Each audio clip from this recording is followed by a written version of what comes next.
oògùn aporo ọfà àti aporo gbogbo nǹkan ejò táyàn ni àkékèé táyàn ni ìyàn jẹ poison ni wọ́n fún yàn ní nǹkan jẹ ni ojú oúnjẹ ojú oorun ni aporo gbogbo nǹkan wàá bá mi gẹ́ẹ̀tì òbó tó yọ̀ kó pọ̀ díẹ̀ wàá bá mi gẹ́ẹ̀tì òróǹro màálù wàá bá mi gẹ́ẹ̀tì ìtọ̀ ràkúnmí wàá bá mi gẹ́ẹ̀tì àdí ẹ̀yàn wàá bá mi gẹ́ẹ̀tì omi àgbọn wàá wá gẹ́ẹ̀tì ìfun pẹ́pẹ́yẹ complete ẹ̀pà pẹ́pẹ́yẹ yẹn nípa halal ìfun àkùkọ adìyẹ complete ẹ̀pà nípa halal ẹja òjìjí ewé àti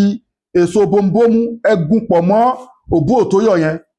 ẹ wá bá mi ṣe kí ni ẹ wá dà sínú àwọn omi mẹ́rẹ̀ẹ̀rin yẹn àtàdí ẹ̀yàn yẹn ẹ dà sínú ẹ̀ farabalẹ̀ kó gbọ́ fídíò ìdílé síwájú kó tó ṣiṣẹ́ àbítọ́ iṣẹ́ ìtọ́ ìkọ̀dọ̀ balagbára fi sákàǹtì àwọn aláìní charity account 2044237680 2044237680 First Bank of Nigeria Global Dahiratu Dhikrlahi Islamic Organization call for a full package wa láti wo èké nínú àìsàn tó bá òkú dojú kẹ̀dá tested and confirmed both natural and spiritual problem ẹ contact wa bí ẹ ṣe wá máa lo kíní yẹn lélẹ́yìí ẹ mu ṣíbí méjì láàárọ̀ ṣíbí méjì lálẹ́ àbí ṣíbí kan láàárọ̀ ṣíbí kan lálẹ́ kẹ́ mú warm water sí